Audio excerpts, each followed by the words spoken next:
وسلام على عباده الذين اصطفى أما بعد أعوذ بالله من الشيطان الرجيم بسم الله الرحمن الرحيم إنما يعمر مساجد الله من آمن بالله واليوم الآخر صدق الله مولانا العظيم. قابل احترام دینی و ایمانی بھائیوں اور ہمارے وڈول سے تعلق رکھنے والے یہاں پر جتنے حاضر ہیں ان سب کے لیے اور ہمارے لیے سب سے بڑی خوش نصیبی کی بات یہ ہے، پرسنل ہماری خوش نصیبی یہ ہے کہ یہاں پر ہم لوگ جو جمع ہوئے ہیں وہ کسی کے انفرادی فنکشن ہال میں نہیں بلکہ پاک پروردگار جس کی نسبت اللہ کے گھر کی طرف، اللہ کا گھر جس کو ہم کہتے ہیں، جیسا کہ ہم کہتے ہیں کہ ہر کوئی خوش نصیب نہیں ہوتا، اسی طریقے سے زمین کا ہر ٹکڑا اور زمین کی ہر جگہ جو ہے اللہ تعالیٰ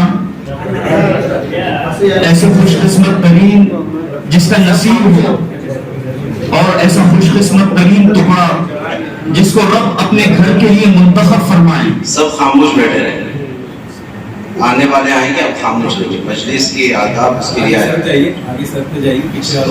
آگے ہٹیے، سامنے بیٹھے آگے ہٹو آپ لوگ. یہاں پہ سامنے جو تعالیٰ نے زمین کے ہر ٹکڑے کو قبول نہیں کیا، اسی طریقے سے جیسے آسمان میں ہمارے پاس ستارے ہیں، زمین والوں کے لیے ستارے چمکتے ہیں، حدیث رسول صلی اللہ علیہ وسلم میں بھی ہے، ٹھیک اسی طرح آسمان پر وہ جگہیں جن پر مساجد ہیں، اللہ کے گھر ہیں، وہ آسمان والوں پر چمکتے ہیں. تو آج یہ زمین کا، یہ مسجد کا افتتاحی پروگرام ہے. مسجد کے افتتاحی پروگرام میں صرف دو باتیں کہنا ہے، ہمیں اور سے بھی سننا ہے. نمبر ایک، جیسا کہ ہم سے پہلے قاری صاحب نے ہمارے سامنے بات پیش کی کہ وہی پاک پروردگار ہیں جو آسمان سے پانی برساتے ہیں، چاہے کوئی قوم کا ہو، کوئی مذہب کا ہو، کسی علاقے کا ہو، کسی خطے کا ہو، کہیں کا بھی انسان رہنے والا ہو، اس سے عام طور پر نفع حاصل کرتا ہے. بالکل اسی طریقے سے ہم ریلوے اسٹیشن پر جائیں، ایسا نہیں ہوگا کہ فلاں قوم کے لیے الگ ریل ہے، اس کے لیے الگ ٹائمنگ ہے، فلاں مذہب کے لیے الگ بس ہے، فلاں کے لیے الگ کاریں ہیں. جیسے ہم زمینی سطح پر دنیاوی فوائد بغیر کسی مذہب کے حاصل کرتے ہیں، ہم کو مذہب سے اوپر اٹھ کر انسانیت کی بنیاد پر آپس میں محبت کے طریقے کو رواج دینا چاہیے. ہاں، کچھ لوگ اپنے مفاد کے لیے اس محبت کو ختم کرنے کے لیے یا محبت کو کم کرنے کے لیے یا نفرت کو پیدا کرنے کے لیے کوشش ضرور کریں گے. یہ نئی بات نہیں، گزشتہ ماضی میں بھی اس طرح ہوا، اب بھی ہو رہا ہے اور آئندہ بھی ہوگا. لیکن ہم کو آپسی محبت کو اور بھائی چارے کو برقرار رکھنا اور انسانیت کی بنیاد پر ایک دوسرے سے ہمدردی کے ساتھ، اخلاق کے ساتھ، عاجزی کے ساتھ، اونچی جو ہے کیپیسٹی کے ساتھ پیش آنا، یہ ہماری اسلام کی بھی تعلیم ہے اور ہر مذہب کی یہی تعلیم ہے. تو ہم کو پہلی بات یہ ہے کہ آپسی محبت کو فروغ دینا، آپس میں محبت کے ساتھ رہنا، ایک دوسرے کے ساتھ اونچے اخلاق کے ساتھ پیش آنا، یہ ہر مذہب کی تعلیم رہی ہے. اور ہمارے لیے پاک پروردگار کا، بھگوان کا، ایشور کا، لارڈ کا، گاڈ کا، پرماتما کا، پرمیشور کا، ہر ایک کا یہی حکم ہے، تم آپس میں سب میرے بندے ہیں، میں آپ کا رب ہوں، میں آپ کا بڑا ہوں، میں آپ کا پیدا کرنے والا ہوں، میں آپ کا پالنہار ہوں، میں آپ سب کو زمین دی. زمین پر آپ کا کام یہ ہوگا کہ آپ آپس میں محبت کو پھیلاؤ، آپس میں بندے بن کر زندگی گزارو، بندوں کے سامنے دوسروں کے خدا مت بنو. میرا حق خدائی کا ہے، تم آپس میں بندے ہیں تو بندے بن کے رہو. تو آپس میں ہم کو محبت کے لیے ہمارے پروردگار نے، رب نے، اللہ نے، بھگوان نے، پرمیشور نے، اور جس مذہب میں ہم جہاں کہیں جائیں گے، ہر قوم کی زبان مختلف ہوگی، ہر ایک کی لینگویج مختلف ہوگی، لہجہ الگ ہوگا، لیکن سب کے راستے وہیں جا کر ملیں گے. جیسے چوراستے پر اگر یہاں سے کوئی بولائی جائے، جو امبا جوگئی سے ایک راستہ الگ آئے گا، اور عمرگے سے راستہ الگ آئے گا، اور ادھر نادر سے راستہ الگ آئے گا، اور ادھر بارسی سے راستہ الگ آئے گا، لیکن سب کا پوائنٹ جو ہے، سب کا مرکز جو ہے، سب کی منزل جو ہے، سب کا مقصد جو ہے، وہ ایک راستہ ہے. بالکل اسی طریقے سے ہر کوئی الگ الگ انداز میں، الگ الگ لینگویج میں، الگ الگ ایک لہجے میں اللہ کا نام لیں گے، لیکن پہنچیں گے ہم رب کے پاس ہی۔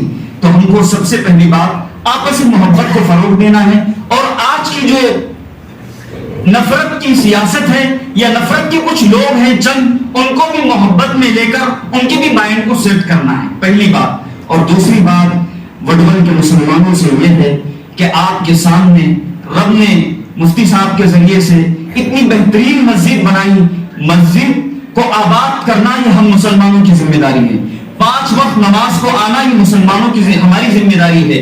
مسجد کو ہم آباد کریں گے، رب ہمارے گھروں کو آباد کریں گے۔ اگر ہم مسجدوں کو آباد کرتے ہیں، رب ہمارے دل کی دنیا کو آباد کرتے ہیں۔ ہم مسجدوں کو آباد کرتے ہیں، رب ہماری اولادوں کو، گھر بار کو آباد کرتے ہیں۔ تو 5 وقت کی نماز کے لیے مسجد کو آباد کرنا یہ کس کی ذمہ داری ہے؟ یہ ہم سب کی ذمہ داری ہے۔ تو یہاں پر آپ سب لوگ وعدہ کیجئے کہ یہ پروگرام ہے، پروگرام ختم ہوا، 2-5 دن ہم نے مسجدوں کو آباد کیا، اس کے بعد اذان کی آواز ہوتی رہی اور مؤذن پکارتے رہے کہ اللہ اکبر اللہ اکبر، اللہ بڑے ہیں، اللہ بڑے ہیں، اور ہم اذان کی آواز سن کر ویسے ہی مسجد کے پاس سے گزر جائیں، یہ اچھا میسج نہیں ہوگا۔ ہمارے لیے ضروری ہے کہ ہم لوگ نماز کی پابندی کا بھی اہتمام کریں۔ یاد رکھیے، اذان کی آواز سنیں اور آپ کے دل میں یہ خیال پیدا ہونا چاہیے کہ رب مجھ کو پرسنلی طور پر بلا رہے ہیں اور میں جا نہیں رہا ہوں، رب مجھے بلا رہے ہیں۔ یاد رکھیے، کوئی بھی انسان سجدہ کرتا نہیں، اس سے سجدہ کروایا جاتا ہے۔ کوئی بھی انسان نماز پڑھتا نہیں، اس سے نماز پڑھوائی جاتی ہے۔ کوئی بھی انسان مسجد میں اس وقت تک داخل نہیں ہو سکتا جب تک کہ رب اس کے اوپر مہربانی نہ کرے۔ تو ہم اپنے آپ کو رب کے سامنے پیش کریں، سجدوں کے لیے حاضر ہو جائیں۔ تو آپ سب لوگ اس ایک بات کا وعدہ کیجئے، جیسے مسجد ہم نے عالی شان بنائی تو ہم سب کے سب 5 وقت نماز کی پابندی کی کوشش بھی کریں گے انشاءاللہ۔ کوئی ایک نماز بھی ہم سے ناغا نہیں ہوگی، کیوں؟ نماز اگر ناغا ہوتی ہے تو رب ہم سے ناراض ہو جاتے ہیں، اور رب ناراض ہوتے ہیں تو زندگی کا، گھر کا، باہر کا، تجارت کا، زراعت کا، ملازمت کا، ہر ایک کی ڈسپلن اور ترتیب تتر بتر ہو جاتی ہے اور ختم ہو جاتی ہے۔ تو 2 باتیں کہنی تھی۔ نمبر 1، ہم لوگ آپس میں محبت کو رواج دیں، مذہب سے اوپر اٹھ کر انسانیت کی بنیاد پر۔ ہمارے ماں باپ ایک ہیں، ہمارا رزق ایک ہے، ہمارا آسمان ایک ہے، ہماری سواریاں ایک ہیں، ہماری زمین جائیداد ایک ہیں، ہمارے گھر ایک جیسے ہیں، ہمارے مستری ایک ہیں، ہمارے سبزی ایک ہے، ہمارا غلہ جس سے ہمارا خون بنتا ہے سب کا ایک ہے۔ وہی چیزیں ہماری استعمال میں آتی ہیں۔ تو ہم لوگ آپس میں محبت کو رواج دیں اور محبت کے ذریعے سے دلوں کو فتح کرنے کی کوشش کریں۔ دوسری بات، ہم لوگ نماز کی پابندی کا اہتمام کریں۔ اور تیسری بات، نئی مسجد ہے ائمہ حضرات کے لیے انشاءاللہ ہم لوگ ایک تحریک کی جانب سے پروگرام بھی لے رہے ہیں۔ وڈول کے لوگ کافی متحرک ہیں، محنتی ہیں، اس سے پہلے بھی وڈول آنا ہوا تھا۔ آپ لوگوں سے ایک گزارش اور ایک ریکویسٹ ہے، امام عالم جن کے لیے اللہ نے اپنے سمے کو منتخب کیا، جن کے پیچھے ہم نماز پڑھتے ہیں، ان کی تنخواہ زیادہ سے زیادہ دینے کی کوشش کیجیے۔ کیوں؟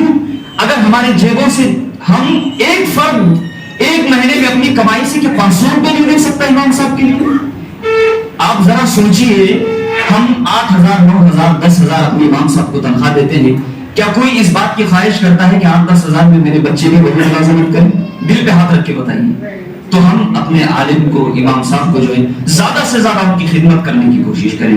اللہ تعالیٰ کہیں سنی باتوں پر عمل کی توفیق نصیب فرمائے، اور خاص طور سے حضرت مفتی صاحب کو اور آپ کو اللہ تعالیٰ جزائے خیر نصیب فرمائے۔ مفتی صاحب کا تو کام یہ ہے، اپنا تو کام ہے کہ جلاتے رہو چراغ، رستے میں خواہ دوست کے دشمنوں کا گھر ملے۔ مفتی صاحب صرف عمومی کام نہیں کرتے، علماء کے لیے، خواص کے لیے بھی کام کرتے ہیں۔ اللہ تعالیٰ ان کو، ان کے خانوادے کو خدمات کے لیے قبول فرمائے، خوب ترقیات سے مالا مال فرمائے، اور اللہ اپنے شان کے حساب سے آگے کی بھی راستے اور منزلیں آسان فرمائے۔ آمین وآخر دعوانا الحمدللہ۔